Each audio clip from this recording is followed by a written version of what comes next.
Jangan kau hanya sampai menyampaikan ayat saja, hai Abdul Samad. Apakah kau yang bicara itu hatimu sudah hidup? Senantiasa merasakan diri, aku orang paling hina, aku orang paling kotor. Ditempelkan kening ke lantai di tempat yang diinjak tapak kaki. Mengatakan bahwa aku bukan siapa-siapa. Umur diberikan Allah 40, 60, 70. Berapa yang kupakai untuk menolong agama Allah? Berapa yang kupakai untuk mengingat Allah? Mata, tangan, telinga, kaki akan diminta tanggung jawab di hadapan Allah. Dulu dibangga-banggakan, dihormati, dimuliakan. Yang kami muliakan Al-Mukarram, Al-Ustadz. Tapi pada saat tiba masanya, yang kita bawa tak lain tak bukan innallaha la yanzuru ila ajsamikum. Allah tak menengok badan, fisik, bentuk tubuh, baju. Ini sampulnya saja. Wala ila suwarikum, Allah tak menengok rupa, wajah. Walakin yanzuru ila qulub. Hati kamu yang bersih itulah yang kau bawa menghadap Allah Subhanahu wa taala. Yauma la yanfa'u malun, harta tak berguna. Wala banun, anak tak bisa menolong. Harta tak berguna, anak tak mampu menolong. Illa man atallah, kecuali orang yang datang menghadap Allah biqalbin salim, dengan hati yang bersih, hati yang tulus, hati yang memercikkan cahaya iman, hati yang bersih dari hasad, busuk hati, sum'ah, riya, takabbur. Itulah yang menolong di hadapan Allah Subhanahu wa taala. Apa kata Imam Ali radhiyallahu an? An-nasu niyam. Semua manusia waktu hidup itu tidur. Bapak tidur, ibu tidur, saya tidur. Semua orang waktu hidup itu tidur. Falamma matu, ketika dia mati, disitulah dia baru terjaga dari tidur panjang. Saat Israel mencabut nyawa, ditarikkan adalah satu centapan yang kuat. Disitulah kita baru terjaga dari tidur panjang. Betapa aku meninggalkan salat, betapa aku tak berzakat, betapa dulu kekuasaan. Aku lulus umur 30, pensiun 58, 28 tahun apapun tak pernah kubuat untuk agama. Sibuk membesarkan anak, sibuk mengurus warisan. Anak pun tak ingat dengan kita, karena kita lupa menanamkan pendidikan agama di dalam otak kepalanya. Harta yang banyak tak sempat menolong agama Allah. Anak tunggal semata wayang tak sempat dididik agama. Istri meninggalkan dalam keadaan stres susah hatinya, karena dia tak diajarkan sabar menerima ridha ketetapan takdir Allah.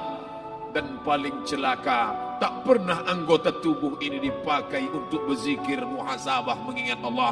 Tak pernah mata dipakai menengok Quran, kitab suci Allah. Tak pernah dipakai hati merenung sejenak. Apa yang akan kubawa mati menghadap Allah Subhanahu wa ta'ala. Abdul Samad dari dalam tanah naik ke atas tanah, ceramah, masuk balik ke dalam tanah. Yang kau bawa apa? Baju koko tinggal, peci tinggal, pakaian kehormatan tinggal.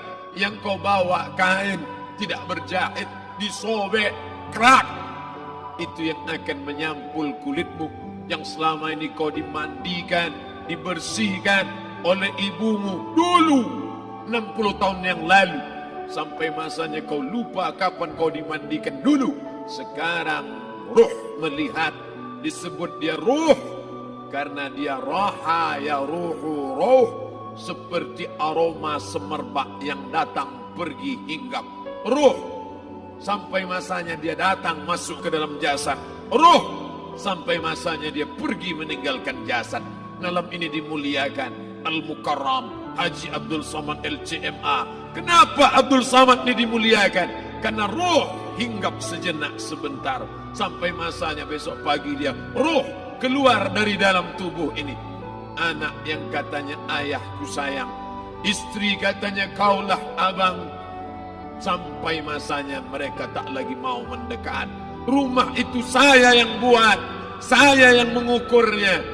Tapi begitu ruh sudah keluar dari badan, tidak satu pun semeter, sesenti, sejengkal, sehasta ada tempat di rumah itu untuk jenazah. bernama jenazah Abdul Somad.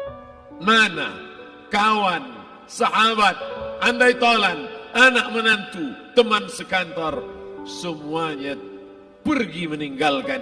Yang tetap dibawa, kalau pernah kaki melangkah salat berjamaah di masjid, kalau pernah tangan mengusap kepala anak yatim, kalau pernah tangan mengucap subhanallah.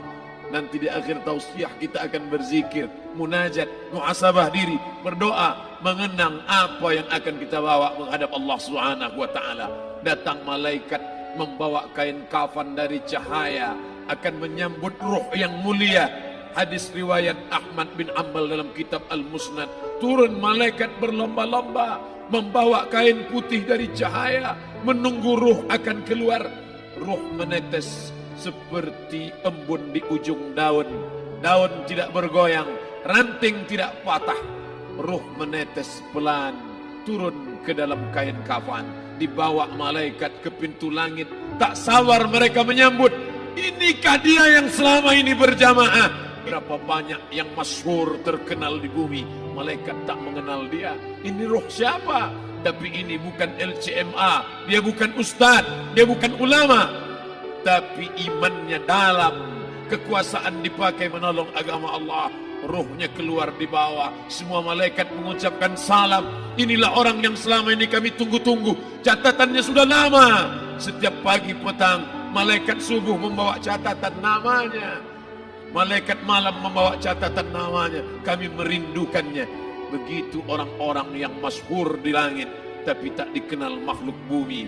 Tapi ada sebaliknya, yang rohnya disentapkan, ditarik malaikat dengan begitu tarikan yang sangat kuat.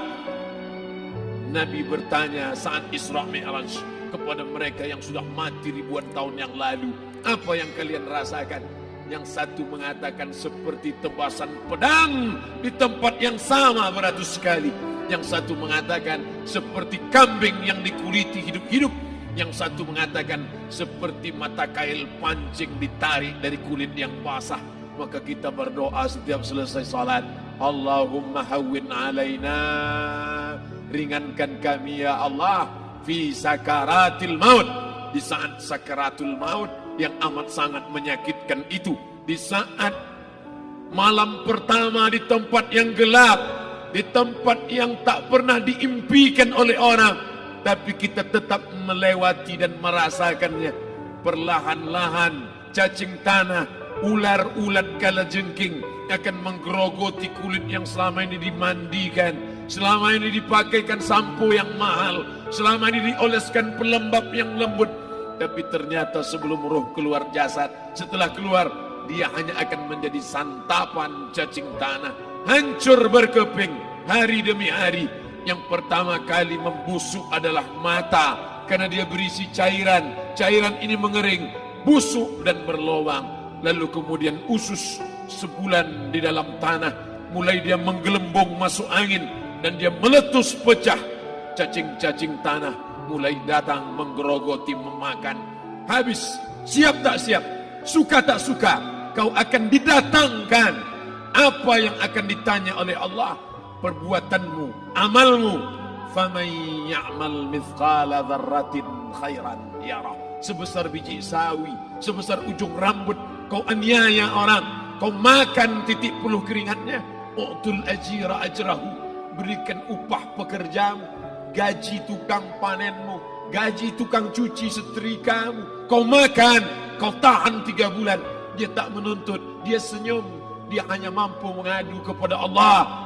Tapi titik peluhnya yang keringatnya, air matanya akan kau balas di hadapan Allah Subhanahu wa taala. Di saat itu tak ada siapa bisa menolong. Hari ini uangmu banyak, kau bayar pengacara handal 1 jam 100 juta, bebas tanpa syarat. Tapi di hadapan Allah semua akan bersaksi. Al-yawma nakhtimu ala, lidah yang selama ini pandai bicara dikunci, ditutup Allah Ta'ala yang akan bicara. Wa tukallimuna aydihim wa tashhadu arjuluhum, kaki akan bersaksi, tangan akan bicara. Bima kanu yaksibun, yang pernah dilakukan di masa yang lalu. Mata melihat seolah-olah nyata perbuatan itu pernah dilakukan dulu. Kita lupa, kita tak ingat. tapi catatan malaikat terlalu terang benderang. Wa in kullun lamma jami'ul ladaina muhdharun. Catatan dibaca sampai-sampai orang itu tak percaya. Ma li hadzal kitab, kenapa buku catatan saya ini la yughadiru saghiratan, yang kecil-kecil, wala kabiratan, yang besar-besar, ahsaha, semua tercatat dalam buku catatan yang nyata.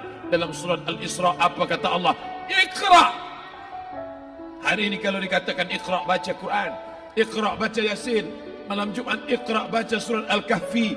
Tapi sampai hari itu Yasin tak bermakna, Al-Kahfi tak lagi disuruh baca karena hidup sudah berakhir.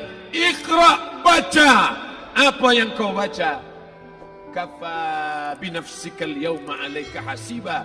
Baca buku catatan amal. Sampulnya dosa, isinya dosa. Catatan kakinya dosa, sampul penutupnya dosa, bibliografinya dosa. Sampai ia pun tidak percaya, kenapa aku hidup hanya dosa saja. Saat itu dia mendengar teriakan azab, saat itu dia menyaksikan pekikan teriakan sakitnya siksa. Rabbana, ya Tuhan kami, farji'na, balikkan lagi kami ke dunia. Rabbana, ya Tuhan kami, absarna, mata kami sudah melihat azab. Wasami'na, telinga kami sudah mendengar sakitnya, pekikan, teriakan, jeritan. Farji'na, balikkan lagi kami ke dunia. Na'mal salihan, kami ingin amal saleh. Kami ingin bantu masjid, kami ingin sekolahkan anak yatim, kami ingin muliakan fakir miskin, kami ingin bantu panti jompo. Farji'na, balikkan lagi kami dunia. Kami ingin salat tahajud, kami ingin tahiyatul masjid, kami ingin puasa sunat. Saat itu penyesalan tak lagi berguna. Na'mal salihan, kami ingin amal saleh. Andai kau beri kami tenggat waktu ya Allah, laula akhartani, kalau kau beri aku waktu, ila ajalin qarib, aku tak minta hidup 1000 tahun. Ila ajalin qarib, sebentar saja kau hidupkan aku ya Allah. Di situ orang baru tahu apa yang pernah dilakukan dulu, yang di masa lalu tak ada cara lain kecuali malam ini kita bertaubat, taubat nasuha, mandi, solat sunat taubat. Ma min muslimin yuznibu zamban, ada orang silap, khilaf, buat dosa, salah.